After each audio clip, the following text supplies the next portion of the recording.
So thank you very much for the people who are seated around for this little session. So my name is Pierre Lionnet. I am the managing director of Eurospace, and I'm here to launch this presentation session for the Globally Competitive Space Systems Partnership, looking at what has been done and what we will be looking forward in the future. The session today will be split in a few parts. We have a presentation by Kessler, which is the project officer in charge of the partnership management and day-to-day operations. Thank you, Leah. And after that, we will have a small perspective from friends from the European Commission. We have Daniel and Christos, who will be speaking with us. And then we will have the possibility, since this is a partnership of many trade associations together with the European Union, we will have the possibility to interact also with the representatives of the associations which are sitting here. So thank you very much for being here. Leah, the floor is yours. We look forward. Thank you very much, Pierre, for the kind introduction. Let's just see if this works. Yes, it works. So hello, everybody. I know it's been a long day already, and we're just going to have a quick presentation on what this space partnership is. So we're going to talk about exactly what is the space partnership, what have we achieved so far, and I'm going to give you a little glimpse into what is coming up for the partnership as well. So the Globally Competitive Space Systems Partnership is a co-programmed partnership under the Horizon Europe scheme. What is a co-programmed partnership? It is a partnership between public and private partners that is designed to give inputs and provide inputs to the Horizon Europe work programs. So our strategic objective is to provide recommendations for exactly this Horizon Europe work program to enhance competitiveness of the European space sector. And this space partnership has been officially launched in 2024, so it's rather young, but we have big plans. So the major milestones are the inputs for the calls, for the Horizon Europe work program calls for 2025, 2026, and 27. But we will, during this timeline, we will also have the project monitoring phase, which will last until 2030. So in terms of our budget, we have received 100 million euros from the European Commission. Plus, since this is a public and private partnership, we're leveraging 120 million from private partners. So now you may be wondering who's actually behind the space partnership. So the space partnership is managed by Space ASBL. It's an association that has been founded by 5 founding associations, and we have lots of representatives here in the audience today as well. We have 2 industry associations, Eurospace and SME for Space. Then we have 2 research and technology organizations, ESRE and EASTRO, and 1 association that is representing universities, which is EASN. So it's very important to say here that you can adhere to either the founding associations or Space ASBL to directly become part of the partnership. And at the end of this presentation, we will have information on how to get involved. So you can look it up on our website, but we're also going to stay here a little bit afterwards so you can get in touch with us. And just to say, all of these associations have united under the umbrella of the Space Partnership and Space ASBL to improve research and innovation in the European space sector to enhance the competitiveness. So the strategic focus of this partnership is digitalization for commercial space solutions. And within that frame, we have 3 sub-areas that I would like to highlight. So we're specifically focusing on commercial telecommunications, including the ground segment. And then we're also focusing on commercial Earth observation, which is also including the ground segment. And last but not least, we're focusing on new space transportation solutions. Now, as promised, I'm going to take some time to talk about our key achievements. As I've mentioned in the previous slide, one of the major milestones that were planned are the inputs that we were supposed to provide to the Horizon Europe work program.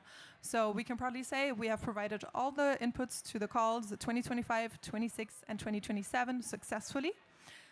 As I said just a minute ago, these are the major milestones for the partnership. And we can gladly say that the Commission has been able to implement our inputs in a consistent manner. And we have lost the slides. No, they're back. Great.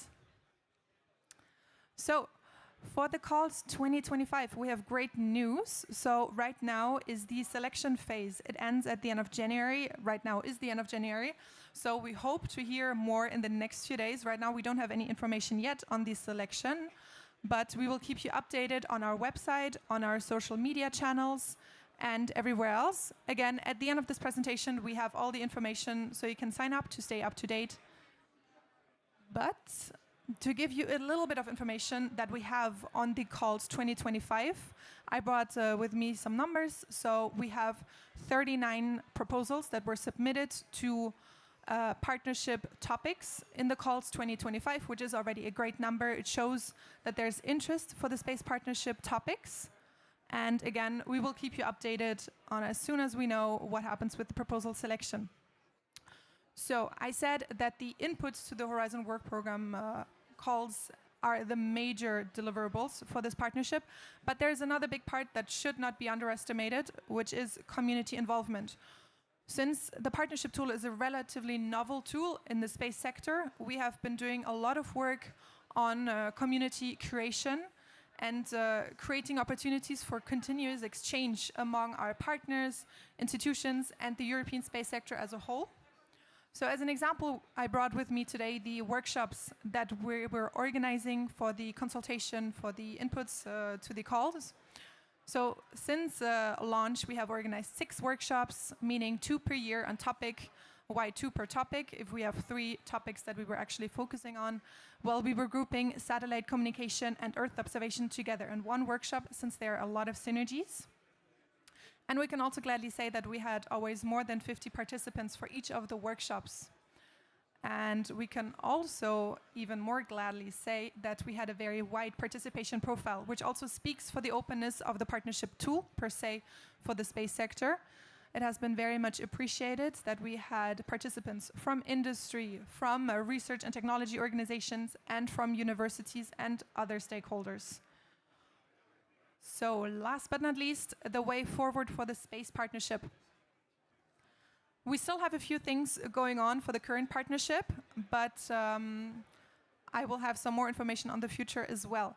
So as mentioned, the consultation phase is under finalization at the moment. All the inputs have been delivered to the European Commission, and we're officially entering the project monitoring phase, which will start once the 2025 proposals have been officially selected. So the Horizon Europe Work Program calls 2026 are coming up. The release for proposal submission is in March 26, so it's right around the corner, and we will also keep you updated with whatever extra information we will have on it. And then there are the work program calls for 2027. The release for proposal submission is currently also planned for March 27, but again, we will gladly keep you updated. Now, talking about the future of the partnership in the next MFF, we are currently planning to have a public consultation in April 2026. Again, on the next slide, there's information where you can stay up to date to figure out when the consultation will take place exactly and what the details of the agenda, etc. are. But I can already say that the main focus will be the identification of common and critical objectives for the European space community. We will also talk about the SRIA contents and the associated budget definition, SRIA being the Strategic Research and Innovation Agenda of the partnership. And we will also talk about the upcoming work program calendar for technologies maturation.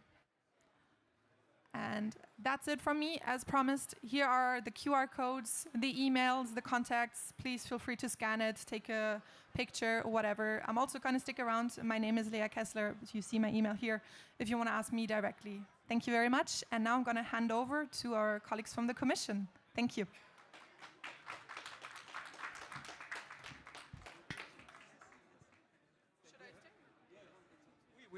So we prefer to stand. So my name is Lionnet. I'm here with my colleague Christos Ampatsis from DG DEFIS. We are in charge of the space partnership from the European Commission side.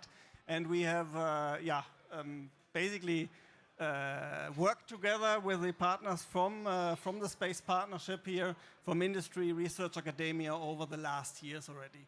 And we are happy to share a bit our views and how this all goes, and also to give you a feeling about the success a bit from our side. Yeah, well, I reflect a bit on the past, then I hand over to my colleague Christos. As you know, I mean, we started to prepare this since long time, this partnership. It was a hard and very ambitious, let's say, endeavor to establish this. But in the end, our driving inspiration was always to use the expertise that we have in Europe with the industry, with research and the academia, to combine this to support us in programming activities in a real goal-oriented way. And this is what we have achieved and we were hoped to achieve, but in short, Christos will complement. But what we see has happened already now, within this short time that the Space Partnership exists. So, and starting 2024, it was, of course, the first task. Then we created, I had lots of discussion between member states, industry, commission.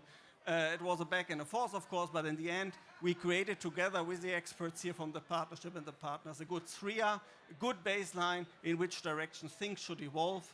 And now we are happy then that taking from this SRIA, we took things that we programmed and worked on 25, 26, 27, as we have seen before, that this was really positively and well received by the community, and this is what we are happy so. But please, Christos, give us more details on that.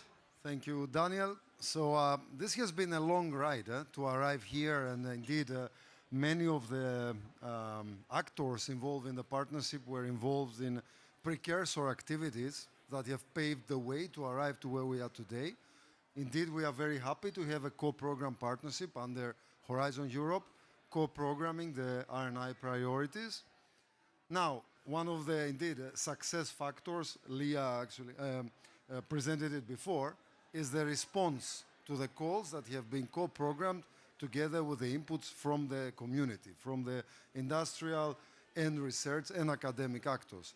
So indeed, the numbers are very encouraging. This shows that there is a very high interest in the topics that have been programmed. This is really a very fundamental point for us. Maybe just to complement some very fresh news, my colleagues from HADEA have just informed us that the results have been communicated to the applicants. So today, everybody has been informed about the outcome of their proposal, meaning that indeed, as Leah already said, we are entering also the phase where projects are starting to be born, like they will go into grant agreement preparation. And then, of course, this community building will start, and a very important task of monitoring the results of those projects and mapping how they contribute to the SRIA, to the roadmap that indeed the partnership has created and will evolve, by the way, over the past year or so. And indeed, the next steps are, of course, to continue with the Work Program 26-27. Indeed, inputs have been provided, so we will, of course, continue with the process there to make sure that the community keeps on being involved. Just as a last message from my side, as I think you have already anticipated, Leah, get involved. Indeed, there are mechanisms to get in touch with the partnership. Attend the workshops if you want to contribute, even if you're not directly associated to the associations, because there is opportunity here really to discuss on the priorities and to exchange. Thank you very much. That's all from my side.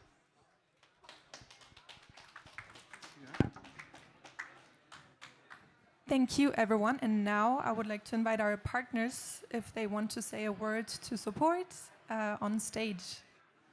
I don't know who wants to start.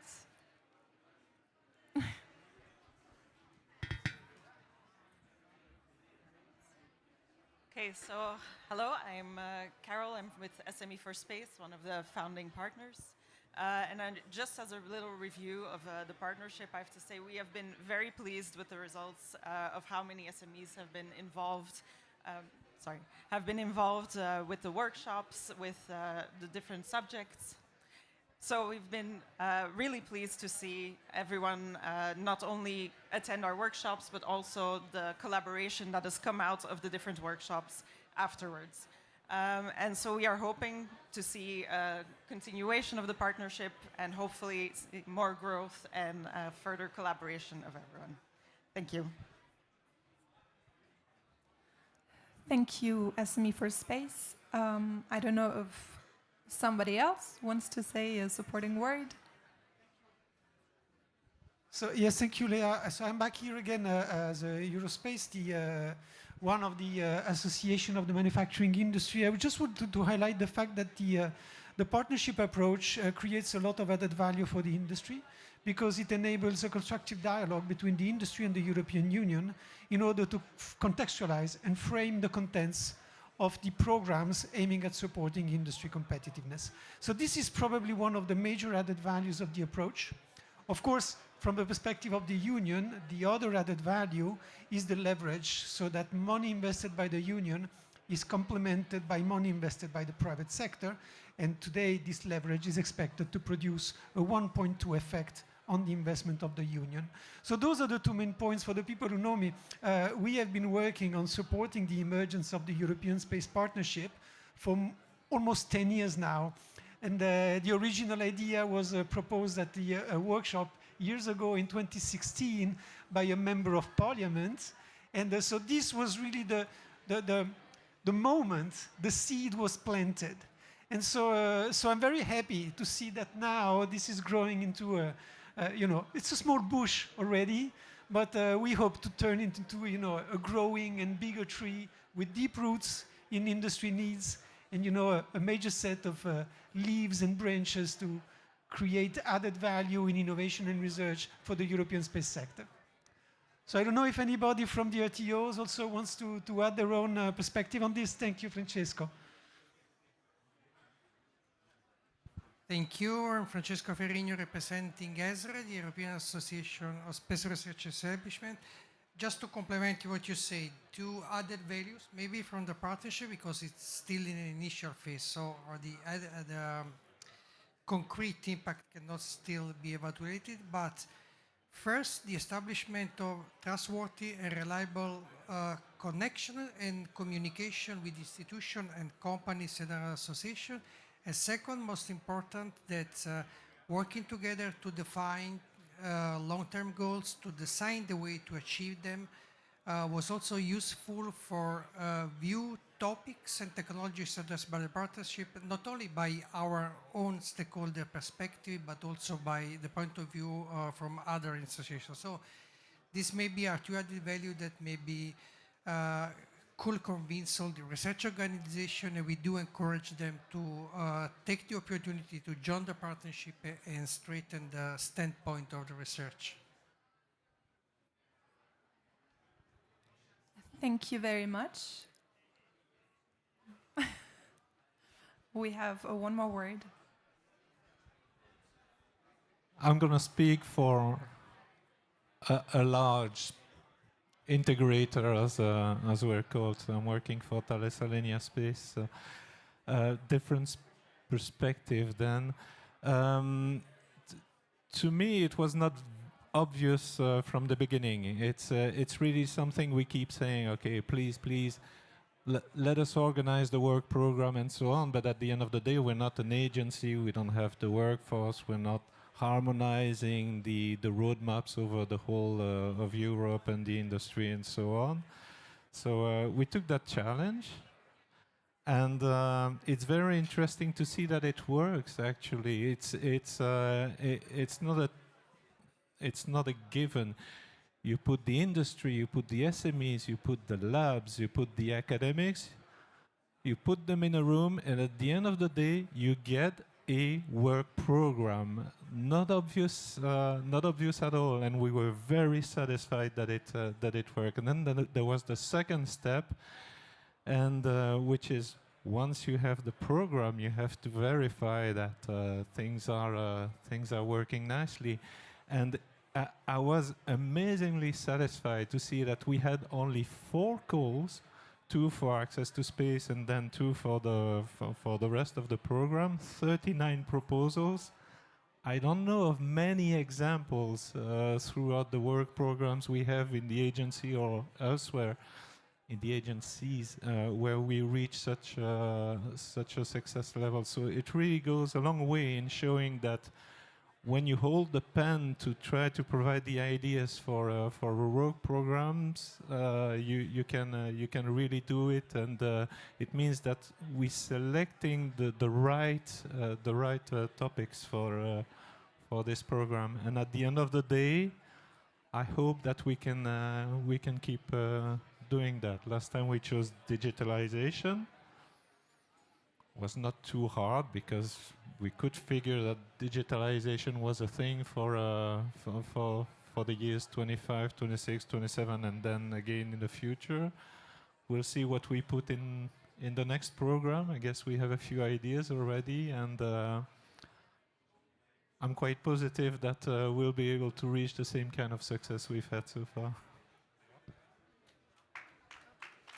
Thank you very much. We're out of time. So again, thank you everyone for listening tonight, for giving your statements, for providing support. We're very much looking forward to the future of the partnership. So please feel free to reach out if you have any questions. Thanks again and have a nice evening.